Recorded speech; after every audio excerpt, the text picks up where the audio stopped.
Hey, and welcome to Discard. Today we're going to talk about 5 different ideas on displaying your collection. Let's take a look.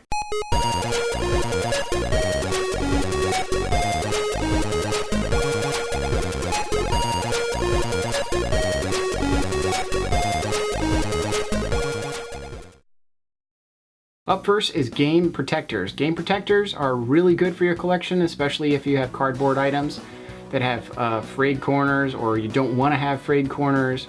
If you live in a humid environment where the cardboard could degrade really rapidly, even if you have a lot of sunlight coming into your house, it can also help reflect some of that away from your cardboard and make it so your game in general will have a better life and last a lot longer. Game protectors also have this bonus ability. If you have a beat up copy of like Zelda Ocarina of Time N64 like I do, then you can put it in the game protector and it will crisp it up. It will make all those corners look nice again, and it will actually hide all of those folds and messed up corners that you have on the item. So it's a really cool idea to protect your collection and also make it better for displaying. Another idea is lighting. Lighting is a really important thing in a collection if you have a collection to display it. If you're just storing a collection, you don't necessarily need to use lighting. And in general, some lighting can damage your collection, like sunlight can fade the cardboard on games and the labels on games. So having artificial lighting is kind of a better way to go, and it won't damage them as much. But using light is really important in a collection, especially if you have deep shelves that kind of darken the area. And if you want to see into those shelves, make sure you put your light in a certain location so that it can shine that light right into that shelf directly. So you can see all that nostalgia and really enjoy it. Shelf choice is very important when you decide to display your collection. When you go out and you decide to purchase a shelf, you might want to think about what size the shelf is, how big the actual shelves are compared to your games. Get a tape measure, measure your games, and see how they're going to fit in there and how much headspace is going to be above them, and decide for you if that's going to be a good look for you, if that's going to be what makes your collection look really good. Personally, I ended up making my shelf behind me here out of pine and measuring every single game and deciding which spot is going to be for what, and that really worked well for me. But I could have done the same thing with an IKEA shelf, and there's a lot of different IKEA shelf ideas out there that you can go and find, and they work great.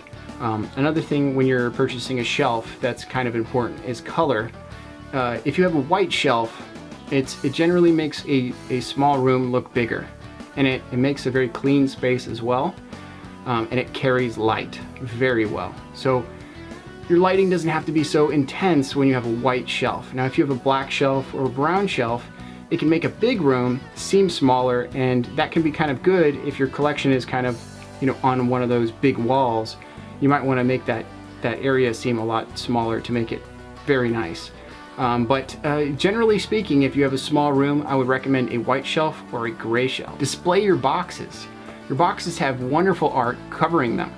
Everything that you've purchased had a box or some sort of covering on it, and you can use that for a backer on a shelf. Especially if you have a deep shelf, you could put those boxes behind your items. I use the boxes for like my handhelds, and I put those behind all my handhelds. And it makes a really nice backdrop other than just the back of the shelf, which is just white, and it kind of brings everything together. And also boxes are, kind of a rare thing for certain items. They're really nice, so show them off and get those pictures and colors and awesome displays out there. And the last item, which I've talked about a lot in the past, is display stands. You can find display stands in a lot of different places. You can find them in your local office store, you can find them in Walmart, you can find them on rosecoloredgaming.com, their website. But just get any kind of game stand and use that to display your handhelds or your games. I even used a nail polish display for my Game Boy games, and that ends up looking like that's what it belongs to. So just keep your eyes open and think in a different way when you're going through these different stores, or if you're at a swap meet or wherever, and you might find a better way of displaying your items that feels a little bit more original and really makes your collection pop. So those are a few quick ideas for displaying your collection. If you have any other ideas, let me know in the comments below. If you liked the video, leave a like. If you want to see more videos like this, please subscribe. Otherwise, have a great day and collect what you love.